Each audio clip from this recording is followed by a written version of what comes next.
Good afternoon, everyone.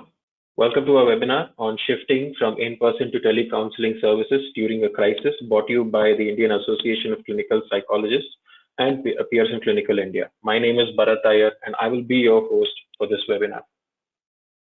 Before I introduce our speaker, we have a few words from Dr. Kalpana Srivatsav, President of IACP. Dr. Kalpana, please go ahead. Yeah. Good afternoon, everyone. It is something which I'm really pleased to announce that we have started with the webinar series of the IACP. And to begin with, we have with us Smriti Joshi. I'll just share 2 lines about it. And Smriti Joshi will be introduced, of course. We all know that she's an expert in the telecounseling, especially in our country. She has huge experience in this area. About the IACP and why the series, the COVID-19 has changed the learning experience all over the world. We look at the learning experience, it has gone to the e-platforms and webinars. You must have had plenty of opportunities to attend many webinars. We thought it'd be wonderful to have the relevance and the topics which are very pertinent to our profession to cater them one by one. So henceforth, IACP will be having the series of webinars which will be related with the mental health field with the experts which we have in the country. So we'll be selecting and we'll be announcing it also gradually one by one. What is important here to understand is that telecounseling is new to us. When I say Indian scenario, not by the mode of practice, by the mode of ethics, by the mode of research, by the mode of hands-on experience. So it becomes all the more important and relevant for us to explore more and more about it in depth and educate us about it. So recently we had psychotherapy counseling guidelines announced by the NIMHANS. That was a beginning in our country for the ethical practice. Now we have to move with the experience and also to understand the fine nuances of it. Because this pandemic is really taken a lot of challenges are involved with this, and this is going to be need of an hour. So let us try to hone our skills. Let us try to gain some knowledge and learn every day about the new nuances of telecounseling. So I think over to you, Smriti, to for the talk. Yes, Dr. Kalpana, thank you for that very riveting introduction. Please allow me, ladies and gentlemen, to introduce today's webinar presenter, Ms. Smriti Joshi. Ms. Joshi is the Chief Clinical Psychologist at WISA and a TEDx speaker. She has been working in the area of mental health since 2000. She has completed Telebehavioral Health Institute scholarship program from Telebehavioral Health Institute, which is an APA accredited provider. She's an expert in mental health services delivery and has worked in various settings. She is also an expert in psychological assessments in various areas. Ms. Joshi has been extensively covered in the media, including the Hindu, Times of India, Indian Express, and so on. Smriti, thank you so much for joining us here today. I request you to please take over. I'll just turn off my webcam so you guys can see my screen, and then we can just begin.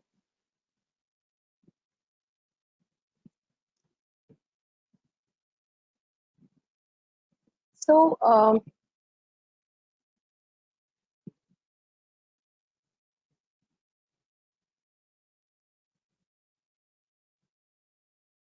I'm a qualified psychologist and I'm not an attorney, physician, or information technology specialist.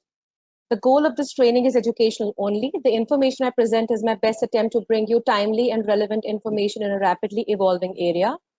I therefore make no warranty, guarantee, or representation as to accuracy or sufficiency of the information contained in my training. You're encouraged to seek specific advice related to your circumstance from your professional body or credentialing authorities. The objectives would be to understand what telemental health services are and what they include, be able to differentiate between synchronous and asynchronous modalities and their usage, the guidelines for conducting online therapy or counseling. Focus would be also on assessments to some extent, and be able to identify legal and ethical challenges one may face and also some recommendations regarding the same. WHO estimates globally over 450 million people will suffer from mental disorders. Projections suggested earlier in around 1996 by Murray and Lopez said that the health burden due to mental health disorders will increase to 15% by 2020. This is the year 2020, and a pandemic like COVID-19, which has paused our lives and pushed us into an unimagined way of living, was not even imagined then. Hence, there's even a bigger need right now. There's a huge gap between providers and end users globally. 70% of the population lives in rural areas with limited access to mental health services and have to travel far, incurring time and financial losses. With population of 1.1 billion people, 6.5% of Indian population lives with a serious mental illness. We all know about the dearth of mental health professionals that are present and also how they are distributed in the country, leading to a further bigger gap. Stigma related to mental health is a huge demotivation by itself for people to seek help. And then referral systems also are not such where people who need mental health services, especially psychotherapy, don't even reach clinical psychologists. Crisis times like what we're experiencing right now with regards to COVID-19 is only increasing this divide. So telehealth had to happen, and you'll be surprised that the image that I'm sharing with you here on this slide was printed in a magazine in around 1925. People had always felt the need to have something more convenient, more privately available to them. The internet provides opportunities for private instant communication, unlimited by geographic barriers. Telemental health is a bridge between the ever-increasing number of clients vis-a-vis the limited number of mental health professionals. It can be used to provide psychiatric consultation, psychotherapy, and train manpower in the remote areas of our country. NIMHANS has successfully shown us how to do this via their virtual learning platform, ECHO, where every 2 weeks they are training people far and wide in the remote areas of the country, specifically in the area of managing addiction and de-addiction cases. With this background, telepsychology using the World Wide Web is becoming an increasingly preferred component of mental health service delivery throughout the world. Telemental health enters its 6th decade. So it's like Kalpana ma'am said, that it's not new anywhere in the world. It's new in terms of now gaining experience and now probably trying and write down our best practices, moving from guidelines to standard practices of care. So just getting familiar with some terms that we will be using throughout. Telepsychology is providing therapy and or other psychological services using technology media that can bridge geographical distance between healthcare providers and patients, such as telephone, email, internet-based communications, and video conferencing. Online psychotherapy or counseling is the process of interacting with your therapist or counselor online in ongoing conversations over time when the client and therapist are in separate or remote locations and utilize electronic means to communicate with each other. Telemental health is an umbrella term. It's a big area, so I would also like to add that if you're not able to cover some topics today due to time running fast, we'd probably request Pearson or ISCP to arrange for more focused programs on this in the future. So telemental health is behavioral health care delivery, clinical advice, consultation, administration, education, training or research delivered via telecommunication. Online therapy is delivering therapy via internet using chat, audio, or video mode. Face-to-face is a situation where one can view the other person, perhaps also electronically, so it just does not refer to the physical room where a therapist and the client are present. That we would refer to as in-person session, where one can actually touch the other person, so the physical proximity is there. Face-to-face would also be where it's via the video conferencing mode. An online clinical practice is use of technologies for conducting a therapeutic dialogue at a distance. Online therapy services could be delivered to and received by individuals or on a group mode. For example, right now we are talking to a huge group of people. This is one way where we are delivering one kind of telemental health service, which is education. Then another factor which impacts its selection is the time of service delivery, whether it's an intervention to be delivered in real time, like we are doing it now, or whether it is delayed. For example, when this webinar will be recorded and you will be listening to it later. So delayed. And then the mode of communication used to deliver online therapy, which is like text, by audio only, or by video. There are these two main kinds of therapy modalities, asynchronous or synchronous. Asynchronous is something which happens in a delayed time, like we discussed. It is stored and forwarded, like email or computerized therapy. It has been used for patients with major depressive disorder, social phobia, panic disorder, agoraphobia, and generalized anxiety disorder. Synchronous encompasses live, real-time interactive two-way communication like texting, voice, or video conferencing. Utilized to deliver therapy, specifically CBT, supportive therapy, group therapy for depression and anxiety disorders. A lot of work has been done in this area for trauma-focused therapies delivered to war veterans. To think that clients in the new century would not expect to access internet counseling services would probably be foolish and short-sighted on our part. This was delivered by the APA President Lee in 1988 in one of their congressional addresses. There are studies which compare clinical outcomes of patients enrolled in telemental health programs with those treated as usual in a face-to-face setting. And it has been demonstrated since 2003 that the services are leading to improved outcomes and are also cost effective. There's a lot of evidence supporting online therapy. It can be adapted for many uses, including patient intervention, psychotherapy, assessment and evaluation, psychoeducation and counseling, and supervision and also training, like how NIMHANS is doing.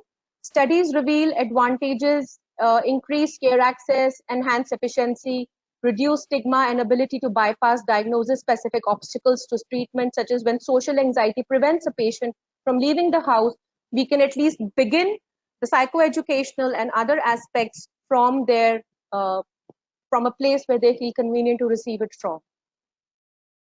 Clinical disorders have been treated efficaciously via online therapy are panic disorder, phobias, OCD, post-traumatic stress symptoms, and depression. Other common complaints usually seen are body image issues, weight-related issues, family relationships, and work or school. So a very, very large area has already been addressed and documented in the West in terms of treating via online modalities. Now I'm going to share some guidelines with you. When I say guidelines, they differ from standards in a way that standards are mandatory and may be accompanied by an enforcement mechanism. Like, for example, RCI in our country has laid down certain standards of care which we have to follow, or the Mental Health Act has laid down certain standards of care which we have to follow. Guidelines are more aspirational in intent, and we should continue to follow the guidelines to see if we can convert them into good standards or best practices for care. The resources referred to for these guidelines are APA, ATA, the NIMHANS guidelines, the BACP, that is the British Association of Counseling Psychologists, and Telebehavioral Health Institute, which is my mentor institute. Let's talk a bit about assessment right now. Current scenario poses a huge challenge with administering assessments, as most assessments have standardized administration procedures that require in-person contact. In considering these challenges, some psychologists may choose to pause their psychological assessment services. APA recently released guidelines to help those who need to do time-sensitive, high-need or high-stake assessments. For example, there's a particular client for whose management depends only on that particular assessment, or maybe their medication may depend on a certain assessment that you need to do. A lot of test publishers are also responding to the change in requirement for assessment arising from need for physical distancing and isolation requirements by modifying the service delivery options. For example, ability to use remote testing options like emailing a link to the testing interface to the respondent or presenting a stimuli via remote testing platforms. Pearson also has a fantastic Q Global battery of assessments that can be administered and scored online, and also reports can be generated online. Hence, when the lockdowns are relaxed and you're ready to resume our clinical services, then these recommendations should not override the typical and standardized practice. They are meant to allow for at least some continuity of the care and needed services provided during this unprecedented time. No one principle alone out of the 6 listed will allow the psychologist the ability to alter the test administration if the other principles are not considered well.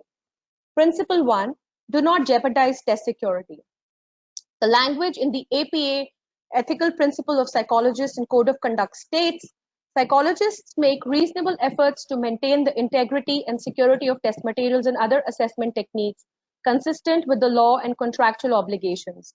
Sending stimulus material, example, stimulus pictures of blog design, copies of psychomotor task stimuli or record forms is not a viable solution to the current crisis unless approved by test publisher. Developing approved methods to present stimuli and may be possible as it's more protective of test security. It is also advisable to arrange for an audio visual monitoring of the test administration, even if you're giving a form like a self-assessment form, for example, you're asking them to fill a 16 PF or another kind of a self-administered instrument. It will ensure that you know that the designated client is actually the one completing the test and not somebody else taking the test for them. So be mindful of the test security, that it should not be compromised in any way. Principle 2, do the best you can with what is available to you mindfully and ethically. Make sure you're familiar with the technology you would be using for an evaluating session. Ensure connections are secure, your Wi-Fi is trustworthy, that you know the different functions of whatever platform you're using. Like me and Mr. Bharat from Pearson, we had a dry run yesterday for this particular webinar because I wasn't aware of this particular platform, I hadn't used it, and we wanted to be sure that we both knew the buttons exactly. Consider specific client circumstances, age, especially for kids and older adults, their abilities, any challenges, certain mental health conditions which could impact the test taking ability. Be mindful of duration of sessions. While many of us spend a lot of time on screen, we are not doing such tasks. So please be careful of the amount of time that you may expect a client to be able to spend while doing an assessment, while what is the realistic expectation we should have from them. Do your best to keep the administration procedures as close as possible to the traditional in-person procedures. For example, building rapport with clients before conducting the testing. For performance-based tests like intelligence tests, one should be observing the performance to intervene when necessary. So again, the audio-visual monitoring is a very important aspect to be considered. Principle 3, be rigorously mindful of the data quality. There's a dearth of literature on comparison of testing in a remote online format compared to a traditional face-to-face format. You should use your knowledge of processes that underlie performance on tasks and how those processes will be affected by testing online. For example, some purely verbal tasks may suffer with a little alteration in the quality of the data collected, relying primarily on hearing and speaking. And non-verbal tasks are likely to suffer greatly in the format. For example, if my internet connection is not good and the images are shown as blurry or in shadows to the client, and that will increase the likelihood to negatively impact the result. It's important to decide whether it is better to proceed with a modified assessment procedure in this situation, to use alternative measures, or to wait until the in-person services are again feasible. Principle 4, think critically about tests and subtest substitutions. So be careful of kind of thinking that, okay, I can use this particular subtest because it can be replaced with another one which I cannot administer online, because that can again impact the test results. Remember that the most robust and meaningful scales in multifaceted tests are the overall full scale score. So keep in mind that even if one particular subtest may not be able, was not able to be administered properly, or it impacted results, what is the client's performance on the overall test or a battery of tests that you administer? Principle 5, widen the confidence intervals when making conclusions in clinical decisions. No single test score should make a clinical decision for us. We also know this, that no single test alone can, help us make a diagnosis or reach a management plan. We do a battery of them. Continue to integrate that margin of error in test data within an understanding of the individual, their background, their context, their culture, and their circumstances in order to inform conclusions and clinical decisions. This is a primary reason it is important to use a multi-method approach combined with clinical expertise. And last, maintain the same ethical standards of care as in traditional psychological assessment services. This includes ensuring that the process of informed consent is thorough, clear, and ongoing. Potential difficulties can arise when conducting psychological assessments remotely via telehealth and should be discussed explicitly. Consumers should know the limitations ahead of time whenever possible.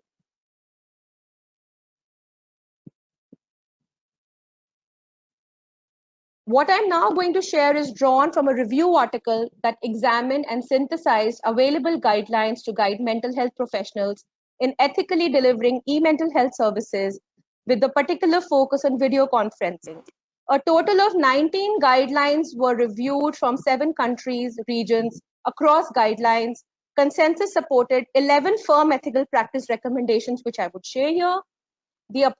Relating to areas like appropriateness of e-mental health, competence to deliver e-mental health interventions, legal and regulatory issues, confidentiality, consent and crisis intervention. And I took this from a journal article named Consensus Among International Ethical Guidelines for the Provision of Video Teleconferencing Based Mental Health Treatments in the JMIR. The first point is, how do we determine the appropriateness of a service? What will be helpful to consider? First thing is factors related to the client. So include an initial process determining appropriateness of online service for a client and refer those not suitable. NIMHANS has laid step-by-step guideline as to how you could assess which client is suitable, what are the criteria to keep in mind to assess the suitability. We'll also discuss them in detail in our upcoming slides.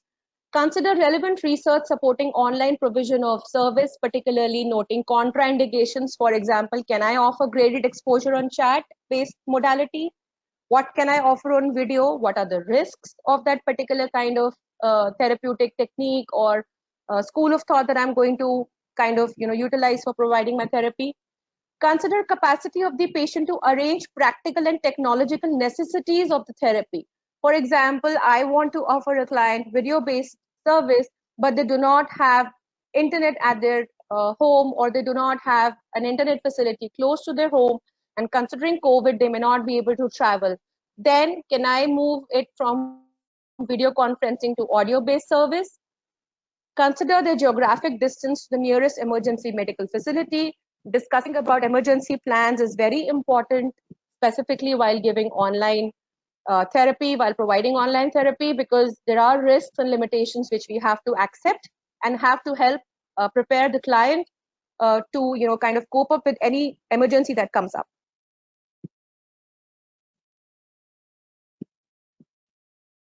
What is the type of service? For example, we discussed assessments.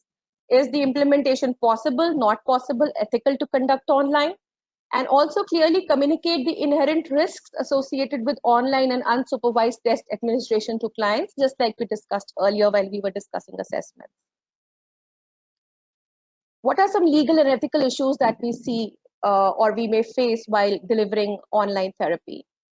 Studies have reflected lack of awareness of location of the client, inadequacy of counselor interventions, misuse of computer applications, privacy concerns, credentialing and relationship development issues. They were identified in the early literature as early as 1997. Serious concerns regarding issues of informed consent, duty of care, for example, what do I do now that I know this person is suicidal? Who do I report? Mandatory reporting. Privacy due to apprehensions raised regarding anonymity, distance, and the lack of cues in online therapy. For example, I'm offering text-based therapy currently on Visa, or the place where I work, or there are many people who are offering audio-based support right now to their clients. So there is a lack of cue, and there is also anonymity, for we do not know for sure who's approaching us. We just know a particular number maybe, or if it's a centralized helpline, we may not even know, the actual number of the person calling. Then what do we do in those scenarios when there is, say, a suicidal or self-harm kind of concern that is being brought up? Ethical and legal challenges such as confidentiality and data security also arise when considering the use of telepsychiatry. How can we what are the recommendations that are there to address the legal and ethical challenges we discussed earlier? So psychologist registration and accreditation, let's make sure that we all have some we are trained from accredited institutes. We have our supervised trainings in place. We are registered with the professional bodies in the country. Know and comply with the relevant laws and regulations. For example, keep POCSO, the Mental Health Act, the Data Privacy Act in mind while while designing your online therapy program for your clients. Be aware of the legislative differences across jurisdictions and their impact on the service. When I'm online, when I'm available, my service is available on the internet. I may have a client from America, I may have a client from Germany, I may have a client from anywhere in the world. What is it that I can do at that point in time? Because I'm not a licensed provider in their country. What can I inform them in the informed consent about this? So being aware of these differences across jurisdictions, our boundaries are very important. Ensuring the licensing board approves online services and check relevant credential requirements. For example, how RCI defines a clinical psychologist, or how the Mental Health Act defines who can take up what kind of services when assisting a person with mental health issue. And also the NIMHANS guidelines clearly mention who the psychotherapy guidelines are being constructed as of now. For our counselor fraternity, I think we still need to kind of have some sort of guidelines and body to support this.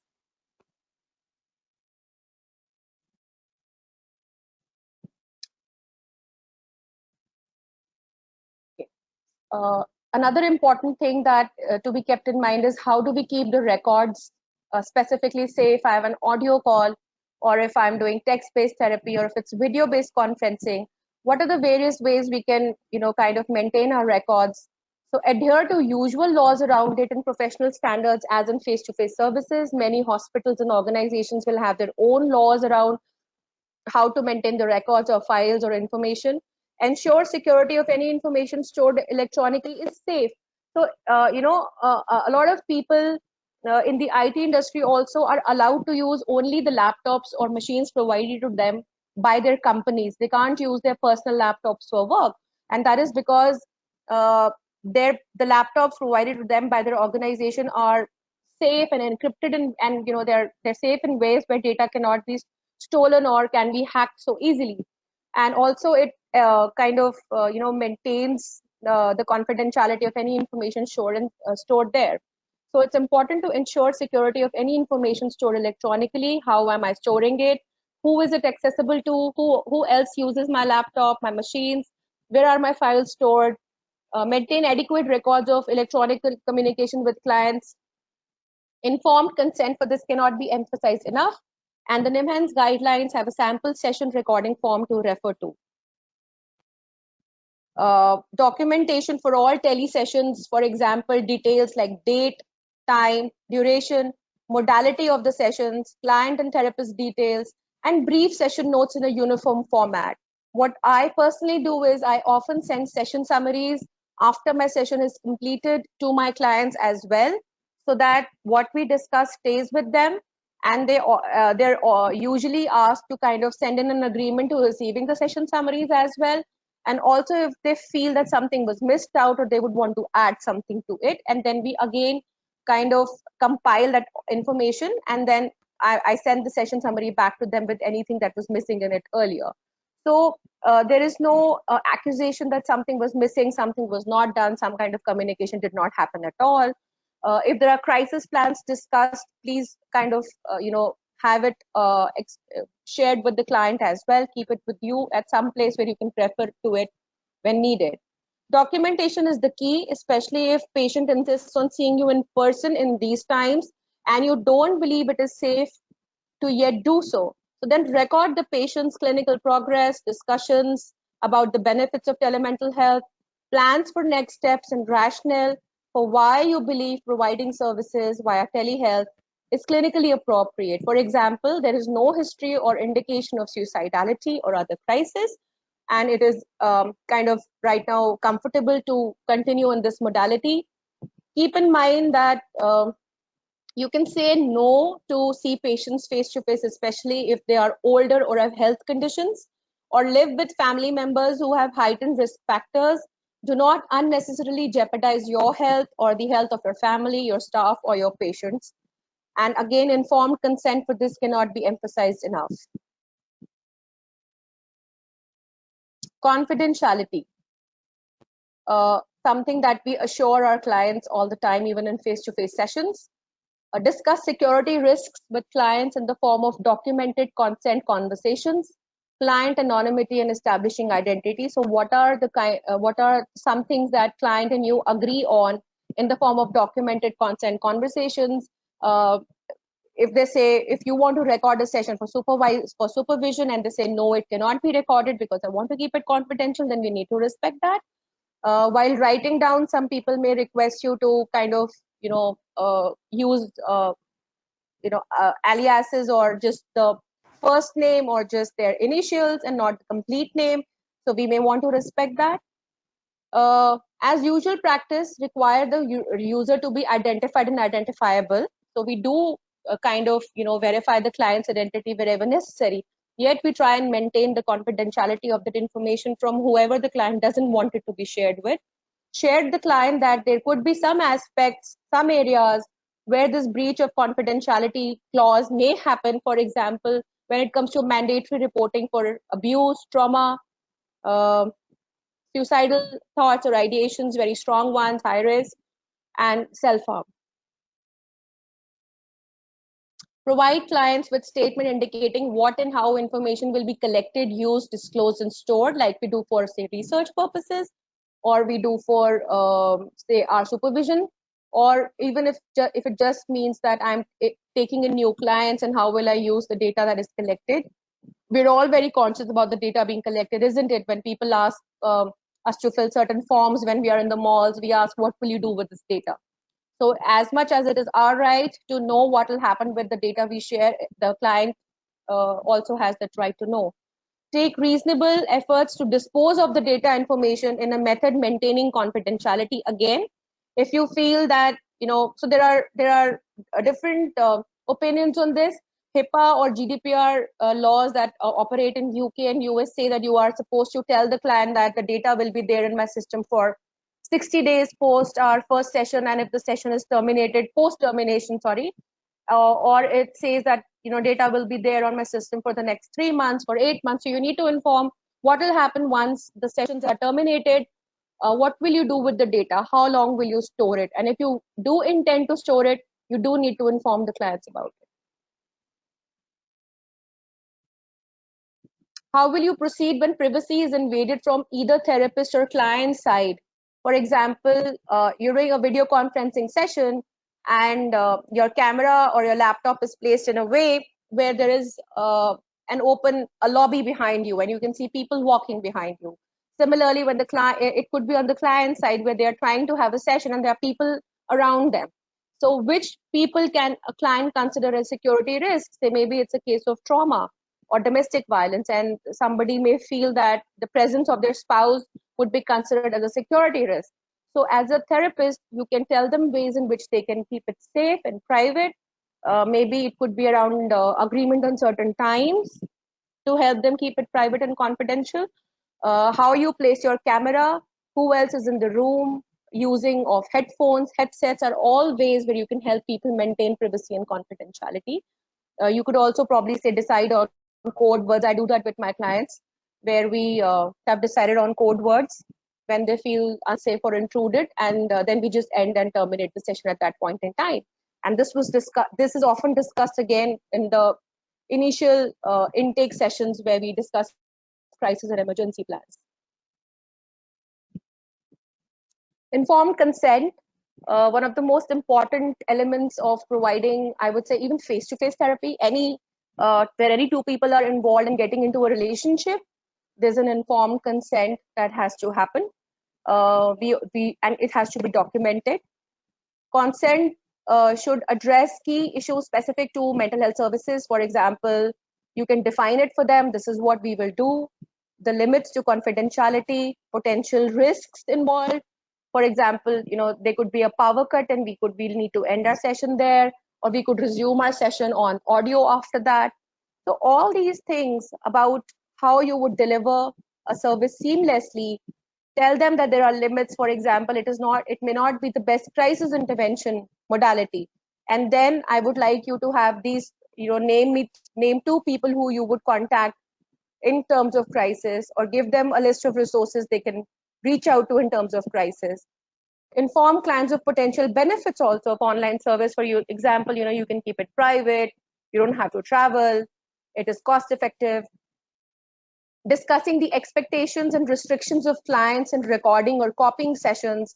So this has happened in the past where people may have recorded a certain session without the knowledge of the therapist and then used it for medical legal purposes. So again, these terms and conditions should be clearly mentioned in your informed consent, what can be done, what cannot be done.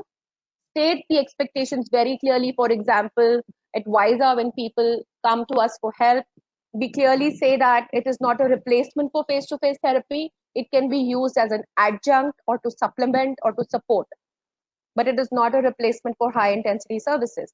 So I'm informing the limitation as well as I'm forming an expectation of what they can expect from this particular service. Tell them the contact times, clarify contact information and expectations about between treatment contact. So there is a 15-day gap between my 2 sessions. Something happens, what happens then? Will I email you? Will I message you? Or, when can I, what is the timeline for expected response between sessions? For example, I'm not being able to do a CBT homework you gave me, and I want to kind of, get in touch with you and find out what else can I do, or what are my barriers. So I pose that question. So how long will I wait? Will I wait the entire week? Will I wait 1 business day? So all these points should be covered in your informed consent. Capacity to provide consent has to be kept in mind. The age and severity of presenting complaints, keep the Mental Health Act in mind while doing this. NIMHANS also has very clearly laid down points in their guidelines around how to, and they've also given sample forms in their guidelines about the parental consent for anyone who's a minor, or guardian consent for people with severe mental health conditions. Be wary and verify the capacity to provide informed consent in young clients. Are they addicts? Are they going through a very difficult time? What if they're not able to provide consent? Will you still provide them service, or what kind of service? So all this has to be very clearly stated in the informed consent.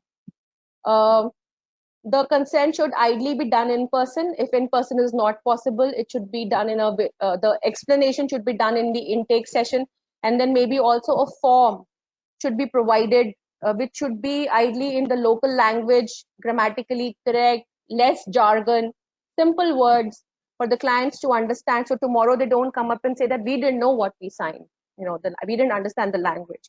So make sure that they've understood what they're getting into and get that consent from them. They have the right to say no and of course move on. Discuss other disadvantages of using video, audio, chat-based modes. Educate regarding multicultural diversity, socioeconomic backgrounds, differences, linguistic issues that may happen. For example, I've had this experience on one platform where there was a client from another country, and they wanted an audio or a video based chat, but there were accent and language issues, and we had to drop it. And then they preferred the chat based mode, but then there were some other limitations we faced, and finally they had to move on. So experience does help in defining what you can offer, and the confidence with what modalities or what aspects you can work on with your client. That's also really important.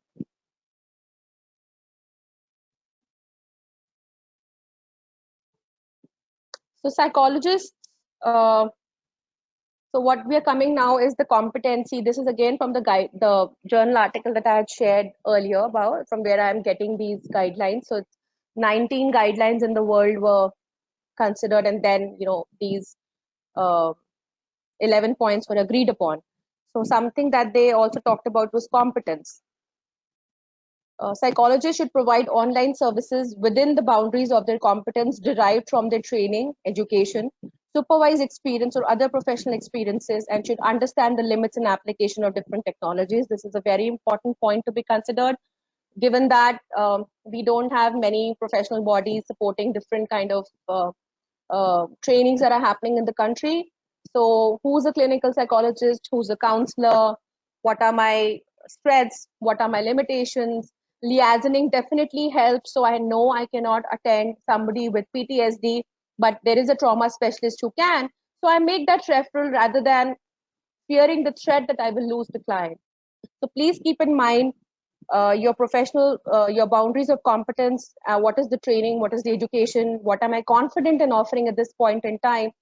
specifically via online modalities, because it is slightly different from in-person sessions, and that itself affects the quality sometimes. So please keep that in mind. Psychologists should assist clients to evaluate their competence by verifying their identity for the client, making available evidence of their identity. NEMAN's guidelines also shares that share your RCI registration number, share your location with them, including the experience in providing online services. I'm doing it for the first time. I have training in it, but I've never tried it, or I'm shifting to it because of the current need. But you've seen my therapy skills before. If it's a client who kind of already is familiar with you or knows you. And then psychologists should assume the responsibility for continuously evaluating their competencies in this area, including seeking ongoing training. So I know it'll take the least for me to shift from in-person to face-to-face modalities like video conferencing, because they're almost similar. I would need to learn lesser there, but if I try to move to audio or chat-based, then I may need to develop some more skills and take some more training in it. So understand, introspect, and see where else you need more training before you offer those kind of modalities.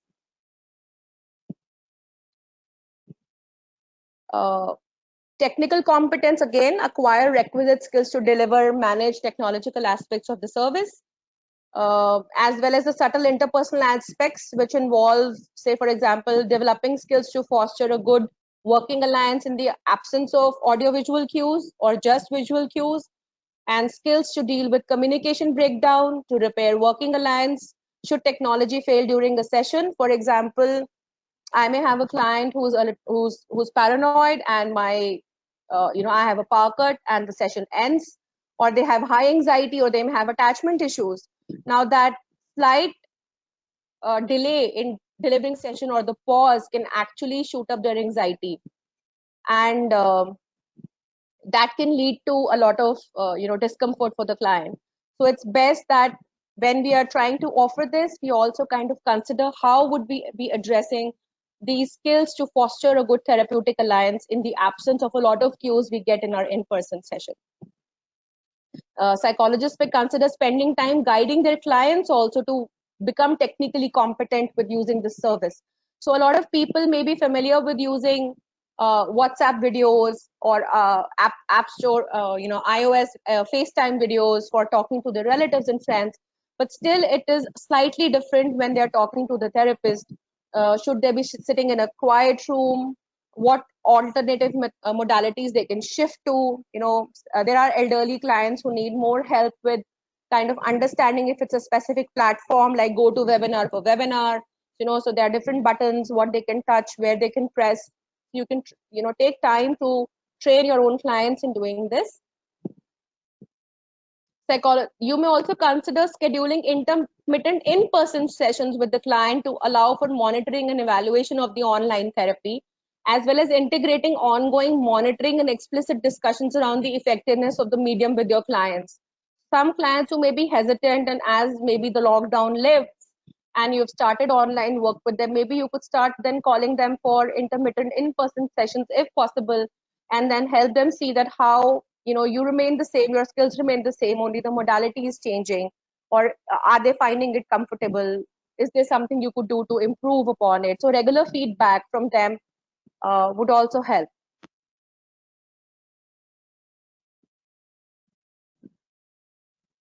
So how do you kind of gauge who is a suitable client? Client suitability is also discussed well in our NEMAN's guidelines. Some challenges which were noted by researchers or by therapists who worked earlier in the field, they felt that computer literacy, something that I was just talking about, or comfort with using technology, a person's reading and writing skills, literacy, to know that I have to go to this app and then click this, and I have to know how to read or write, which are necessary for accessing online therapy, especially the text-based work. The presenting complaints or the issues that the client brings in for online therapy is another factor to be kept in mind. Serious psychological disorders with complex psychopathology and clients with risky behaviors like suicidal ideations or intention to harm others may be considered inappropriate for online work.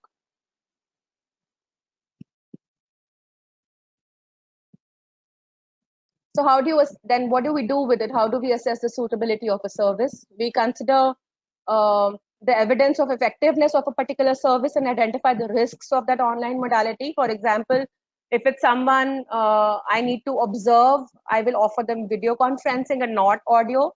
And what is the evidence already available of this service in offering that kind of treatment, like the kind of research I shared earlier, where CBT has been tried or via video conferencing for depression or anxiety disorders.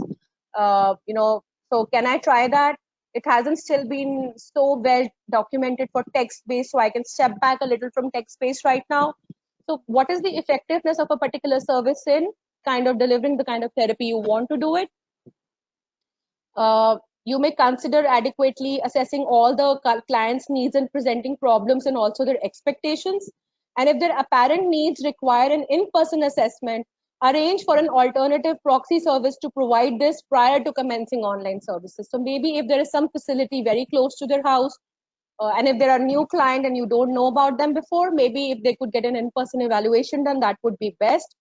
Or if you could do something based on the assessment discussion we had earlier, a very close to in-person assessment that could help you gauge their suitability for online work. Address individual characteristics, for example, medical status, psychiatric stability, physical cognitive disabilities, personal preferences, while helping clients select the best modality to receive this service. Also, the discharge plans for clients, patients when telepsychology services are no longer necessary or desirable. So, either clients may find that they're feeling it's very uncomfortable for them to continue on this mode. They are still not feeling comfortable with technology. They find it a hassle to kind of log in on a video platform. They have to dress up in a certain way and sit in a certain place. They may not have the room for it, or they may find it difficult to hear with focus. I don't know how many of you are hearing with focus with no videos right now. So if anybody of you who's feeling sleepy, I think, let's take a quick break after I finish this, and I'll also have a sip of water there. So these are some steps which were mentioned in the NIMHANS guidelines to assess suitability. Intake session, where you identify identity verification for both client and psychologist, and then refer to emergency if needed at that point itself, in that intake session itself. Then, if possible, specifically for new clients, if an in-person evaluation can be done before you onboard them onto a technology based service. Then decide the suitability based on the above two steps. Take a decision. Yes, I know this client, I've worked with them before. I think they can be onboarded successfully to a technology-based platform. Or I feel no, their pathology is of a nature where they may not benefit from it and they still continue to see somebody in person. Offer a range of options in terms of modalities, or you can even select a hybrid process. For example, it could be a mix of in-person and telepsychology, or in-person or face-to-face and audio. So you can discuss what would be a comfortable way of receiving service with the client as well. Then we do the informed consent process as discussed earlier. Assess your client at every session. That is really important. It is very important to assess at every session whether there is progress, whether there is deterioration, what is the level of discomfort, are they feeling help, what is the feedback they are providing. Because that will determine whether you will continue providing this facility for continued care and no misses in that aspect, or if it's creating too much of a discomfort, there is deterioration, there is an emergency or goals have been met, that's when you decide that you can discontinue this service. I'll quickly have some water.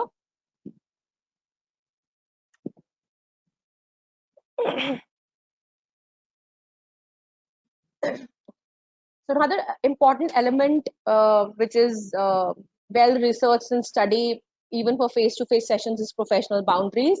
It's very important in the online world as well. So preventing boundary crossing, how do we do that? So we be aware of greater potential for boundary crossings when using online media. So often I have clients who follow me on Twitter or send Facebook requests for friendships or just being in touch. not because there may be a bad intention around it, but they just want to be in touch with the therapist on other platform, because they also get to see you and they get to know you better via your social media pages. But then what else could it lead to? And it is that what else could it lead to that we need to keep in mind to maintain those boundaries. Maintain the same level of professional language across all medias as it would be appropriate in person. So just as you would deal or meet with a client in person in your office, that's the way you would deal with them across various medias, whether it's audio, texting. Texting has this it has this impact of reducing the inhibition completely, because the only barrier is the screen. And there's no voice, there's no audio visual cues for the therapist as well, and for the client. So it's very easy for therapists or clients to kind of just write something which may not be too appropriate because the inhibitions are too low. So it's very important to be very mindful and ethical all the time while using online modalities. Take reasonable steps to protect your own privacy. Be aware of posting personal information online. What are you posting? What is the client being able to see? What platforms are they on? What will they find when they Google you? So a lot of time your clients would probably try and Google you. These days, everybody Googles for everything. So what do they see? Do they see a certain picture of yours which is not too appropriate? So we often kind of feel bad for film stars because it's too much of invasion into their privacy when everything about them is being talked about and people troll them. There have been instances where therapists have been trolled by potential clients or clients who have dropped out because of what they post online. Not that it's it's stepping on your lines. You can do whatever you want, but then try and keep those things away from the view of potential clients. Okay. So there's something called digital ethics, which studies how to manage oneself ethically, professionally, in a clinically sound manner via online and digital mediums. Every psychologist who uses the internet or a cell phone, which amounts to nearly all of us, must look at issues like, what can my clients find about me online? Is it ethical for me to Google my client? So if I get a new client, should I search for them online? Is it ethical? What if I find out information about my clients that is clinically significant? Will I then share it with them, or will I just keep it to myself? How do I handle clients' friend requests or Facebook or follows or Twitter? And again, one great way of handling this is when you get a new client request, or even if it's an existing client, have it sorted out in your first intake session, or in the first 1 or 2 sessions where you manage the expectations, and again record what you discussed. When we talk of professional boundaries, it's also important to talk of the therapeutic alliance and online modalities. Therapeutic alliance, one of the main issues in psychotherapy practice, especially online therapy, is whether a working alliance can develop when the provider and the client are geographically separated or use a mode like email to connect. A review was done in 2013. There have been more than after that. I'm sorry, I haven't updated this. There are a lot of researchers now which say that a therapeutic alliance can be established pretty successfully, specifically on the video based sessions, because it's almost similar to an in-person session. And like in this review, it says a therapeutic alliance was rated equally satisfying as in conventional face-to-face therapy. It's being also kind of seen that you can, these days people don't stick to one modality, so people are maintaining a hybrid relationship managed across a range of settings like in-person, telehealth, and email or phone. And so there are various ways you can now supplement the absence of those cues by connecting in various ways with your client, and that can help maintain the therapeutic alliance. And even if that is not present, for example, I work in a setting which is only text-based, and it has been another shift from face-to-face to video to text-based, where you kind of have to listen well in terms of identifying the tone, the meaning of the words written, active and reflective listening, questions asked to make sure that I'm getting what I'm hearing or what I'm reading. So checking and clarifying for miscommunication and misunderstandings, checking in very regularly with the patient with regards to, please let me know if you feel anything I say has offended you or it's created discomfort. So it's very important, specifically on telephone and text, to kind of keep these pointers in mind, because it helps the client see that you're there for their benefit, you're there to assist them, and there is transparency, and you're willing to get a feedback to improve on one's skills depending on where the client is coming from. So it could be a cultural, gender, socioeconomic strata based difference that may come up, reflect in our conversations, as much as we try to be non-biased and non-judgmental.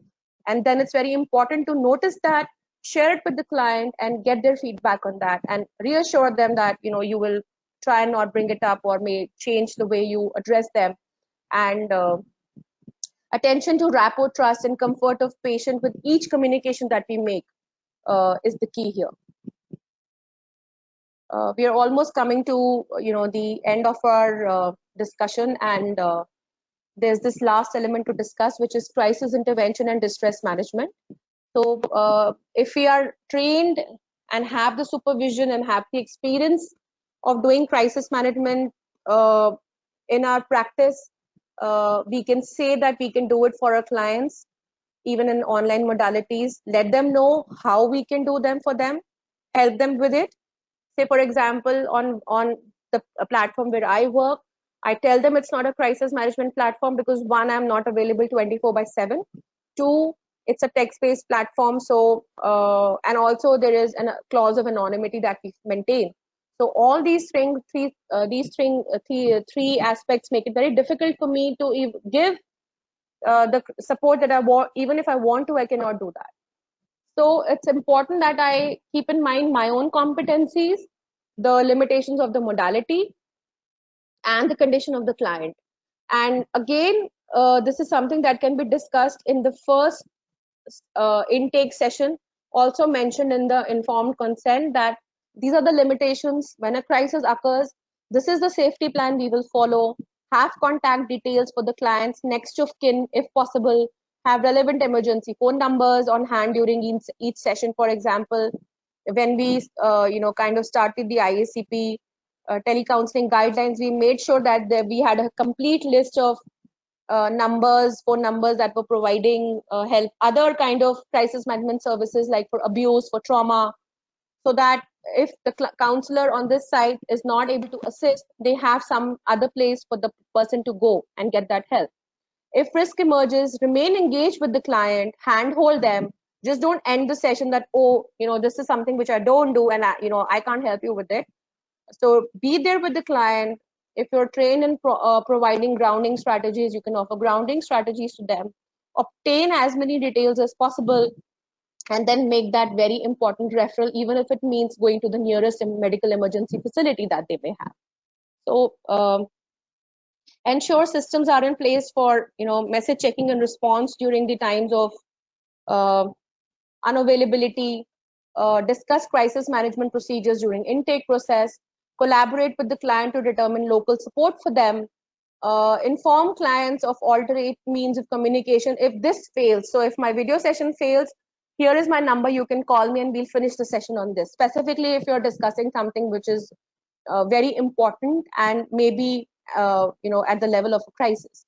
And then discuss ways to deal with potential misunderstandings that may happen because of technology. That's also very important. So like I was explaining to you earlier, where I may have a client with a specific condition and my session gets ended because of a power cut or because of a Wi-Fi failure. What will happen then?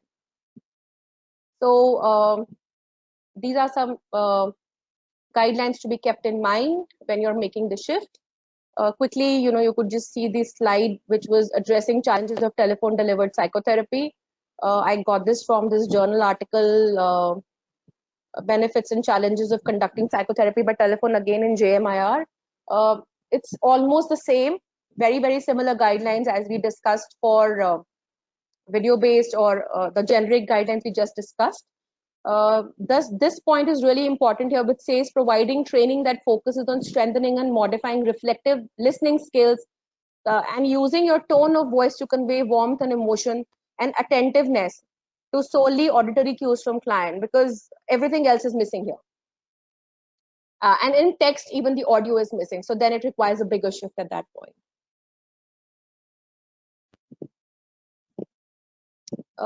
So yeah, I think we can end our discussion here. And there's a food for thought that of the world's 7.3 billion people, 3 billion already have internet and more than 6 billion have mobile phones. So how can we adapt our services to the most interactive communication device that most people will be carrying in their pockets? How will this shift impact how we deliver direct care? What other form of interventions will prove increasingly more viable for behavioral health intervention? How do we best operate in these environments as responsible professionals? And are we and our training institutes preparing for what's coming next? So these are food for thought, research questions, something we should ponder over and discuss. So I end my presentation here. Thank you so much, Smriti, that for giving us your time. That was a truly insightful and very detailed session. I want to also thank Dr. Kalpana as well and the IACP for this participation. Smriti, very well done. Firstly, let me Thank you, compliment ma'am. you. You have really got into the nuances. A few highlights of your talk, which I would like to re-emphasize, are the things which you talked about: the confidentialities, boundaries, competence, and nonetheless, the last slide, talking about the nuances of psychotherapy, the tone and the voice and the comfort level, the way it should be addressed. These are a few things which are probably very important for all us to know. If I look at the scenario in the current last 2 months for the Indian scenario, if I would say, there has been a spike in terms of the webinars and Yes. spike in terms of the telecounseling helplines. All Yes. over the country, there are helplines available. I really do not know how do we have the moderation of this competence through these helplines. Maybe this is only for the defined period with defined objective, with defined intervention, but still this is a big challenge for all of us in the country. So Smriti, this is a question to you. I mean, Yeah. I'm faced every day new helpline, new telecounseling, the NGOs providing, though they say it is pertaining to the COVID-19 pandemic, but recently there's been Yeah. an upsurge of these inventions, I would say. So what is your take on that? Ma'am, it's not just about these helplines which are coming up now, but it's also about the variety of portals that are mushrooming up right now, saying online therapy and online services. And there have been opportunities where I've kind of done mock sessions or tried these services, and I do find, again, like we said, that our the technical competence as well as my own information about my own competence, that am I confident enough that I'll be able to offer empathy via audio. I may be very good with my body language, with my audio visual cues. When I'm in a session, I may be the best of therapists, but I may not be able to do the same thing when I'm on text or when I'm on audio. So I think some amount of training is mandatory. Yeah, Otherwise, it can actually increase the risk than providing support, because we precisely. I can mean, actually leave people we can leave people struggling more than the even if the intention is to provide help. I quite agree with you that basically we are facing a lot of the increase in numbers of helplines in the telecounseling services is a new challenge for us in our country. But the training itself is accreditation itself, we are struggling. We were struggling with the ethical concepts and the legal boundaries. Now this is a new found challenge for all of us. So I Yes. think you have touched very beautifully about the competence and the boundaries. If at all the practitioners follow this, this can take care of a lot of problems which might really, upcoming problems we might have. So I think, are there any questions for you, Smriti? I am checking, ma'am. So we have a few audience questions, Smriti. You can open them up in Please the answer Q&A those section. questions. Answer those questions. Be a good idea to answer those questions. Okay, I can see them now. So we don't have too much time, so perhaps we can have 3 or 4 questions, Smriti. Bharat, would it be possible for you to read out these questions? I'm kind of seeing them a little blurry. It's Sure. hard for me to. I think the first question is pretty long. How can we ensure? Um, I can read them out for you if you would yeah, like. yeah, that will be really helpful. Okay, so we have a question from Kirti, which is, what is your opinion about strategies we can implement for assessing children with special needs? Yeah, Kirti, that's a very relevant question, and like we discussed when I was talking about assessments, we have to keep in mind what are their abilities, to be on a tele modality. If it's best if it's done in person. If it cannot be done in person, if it has to be done on screen, then you'll have to select what kind of tests would it be possible for you to do online with them. And also, I think their caregivers would need to be present in that session. Like we discussed various examples that we need to see the full performance. It's not mandatory how they perform on one particular aspect of the test. So you could have a entire battery to see what is your focus, what are you trying to assess, and then based on that you could take a decision. If that particular aspect that you're wanting to assess is not available in that mode, or you cannot do it online, then I think it's best to wait till uh, uh, we resume our in-person services. And meanwhile, maybe there are other aspects you can touch upon for their management. So there are many clients who, with special needs, not children, but adult clients with special needs who come to us on the TechSpace platform. And we tell them that this is what we can do right now for you. These are the goals we can work on. But for the other things, it's best to wait till the in-person service resumes for you. Great. We also have another question from Dr. Gio. Is it legal to practice telemental health services in India? Is there any document supporting online delivery of counseling and psychotherapy? Like, is it valid? So I'll say that NIMHANS has taken the lead in providing guidelines for only RCI registered clinical psychologists. So that exists. Telepsychiatry guidelines have recently been released by the Telemedicine Society of India and NITI Aayog. It was a joint work. And we're also working on telemental health as in terms of telepsychology right now, but there are no legal aspects to it right now. Dr. Kalpana, I think you could also Yes. share your viewpoint here. See, when we started having our helpline, then we considered Indian Association of Clinical Psychologists deeply was concerned about the guidelines. So we have got the committee. I think she's one of the members of the committee, and we have Dr. Dhirendra in this to work on the tele counseling guidelines. See, what happened is that we do have a tele psychotherapy guidelines from the NIMHANS, but the counseling, the domain of the counseling is pretty big and huge, and for that, the lot of accreditation is required, which should be based on the training and the professional boundaries and the competence. Yes. So we don't have any licensing yet in our country to provide to go for the telecounseling. So this is one big lacune and a gap in our system. With the need, which is I would say that is something which is really growing very fast. We have to work on it, and we have to really knock about it. That something should be done about this. Yes. Dr. G also has another question. He wants to talk about like the other countries that are currently doing telehealth and telepractice. What is the procedure there? So actually, the guidelines I shared today have been arrived at from guidelines from 7 to 8 countries. There's somebody who worked on this review where they collected guidelines from around 7 to 8 countries like US, UK, Australia, New Zealand, the other countries in Europe.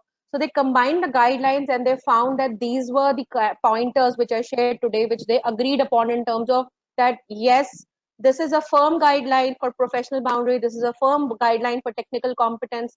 These have to be followed. And then there were some tentative guidelines which depended from country to country. For example, like for India, I would say right now we don't have an accreditation body or a licensing body. So we'll have to frame something which helps us move ahead till that gap is bridged in terms of the license and the accreditation.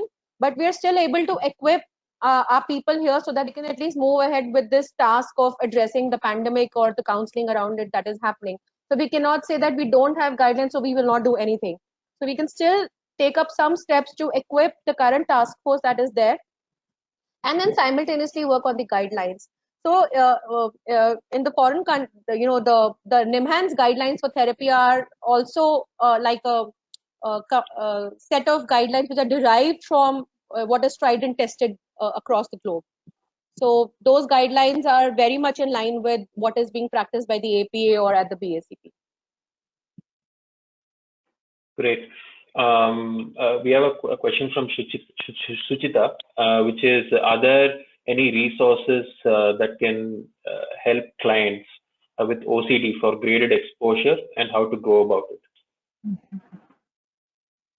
it? Ma'am, would you like to answer that? See, Ruchita, you were talking about the challenges in the graded exposure and the OCD. There have been a lot of virtual reality platforms where they have tried to manage the disorder.